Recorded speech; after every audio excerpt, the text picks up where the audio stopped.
I might have known I would see you here. Where else would I be tonight? Why did they tear down the bridge? Because the city said it was a hazard.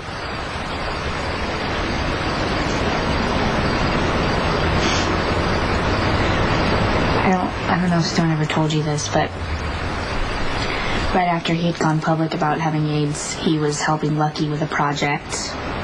I believe it was a go-kart. And he cut himself while they were working on it. And at the time, he was really afraid of his own blood, afraid of infecting anyone else. And Laura came out with a first aid kit and bandaged his finger. Treated him like anyone else, like it was not a big deal. And he told me afterward how much that meant to him.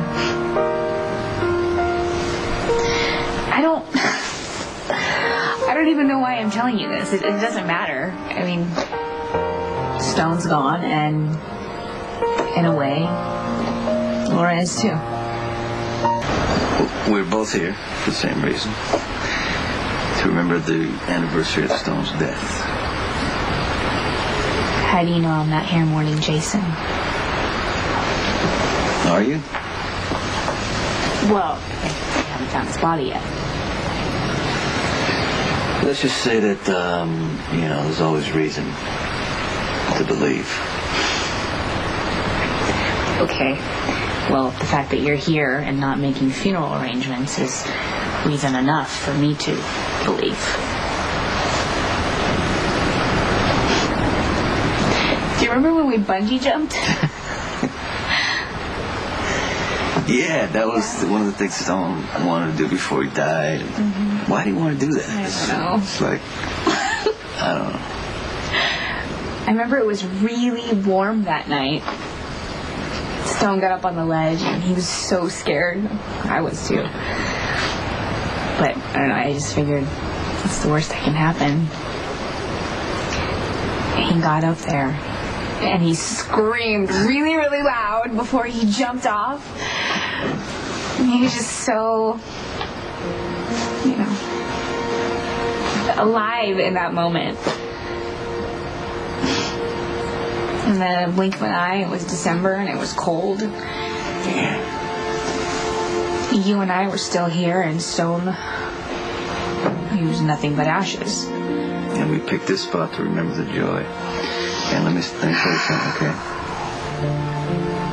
You gave him the best summer of his life.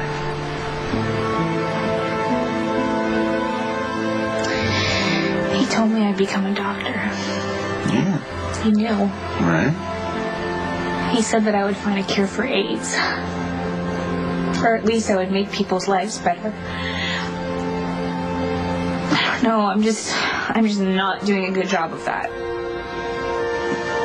You could ask Laura Spencer.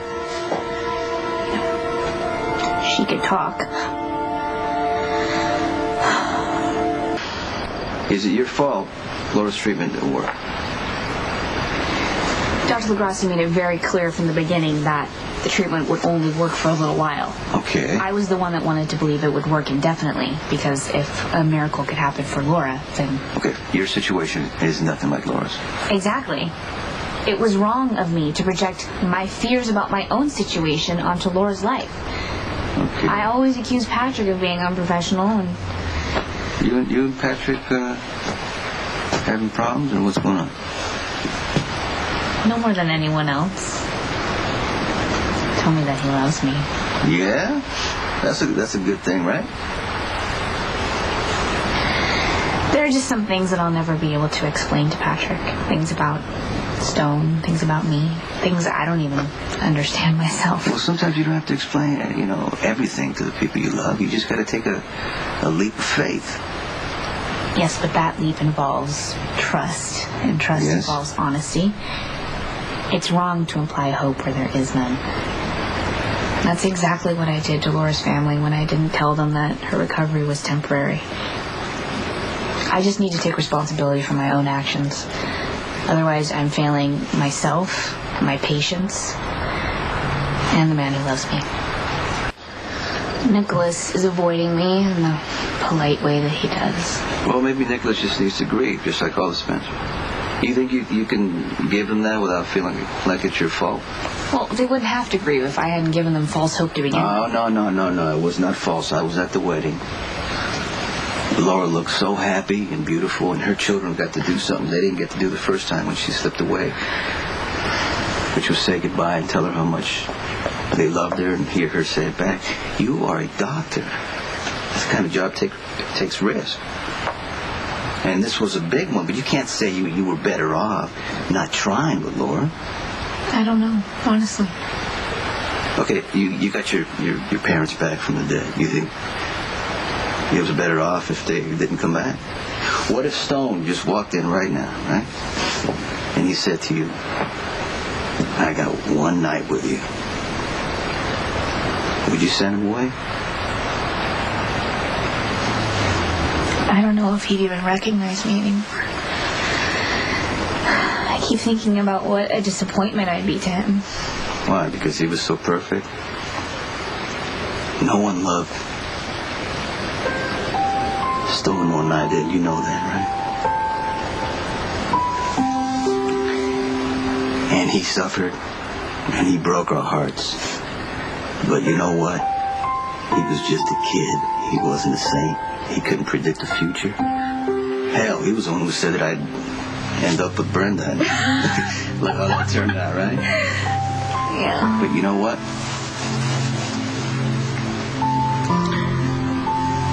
You turned out so much better than Stone could ever imagine. And I know that he would be disappointed if he knew that you didn't let yourself be happy.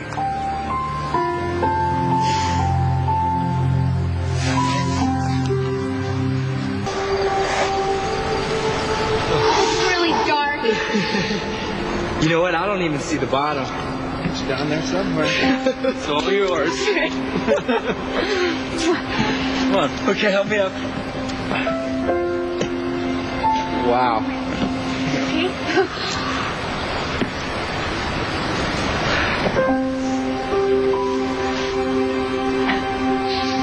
I love you.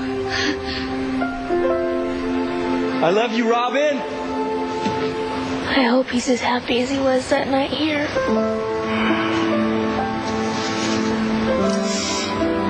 After that, he took Rick's advice and made that wish list.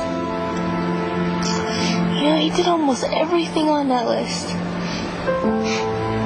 Some of them were so silly that it made him feel good to be like, yes, I meant to and I did it. I know which one he felt best about getting.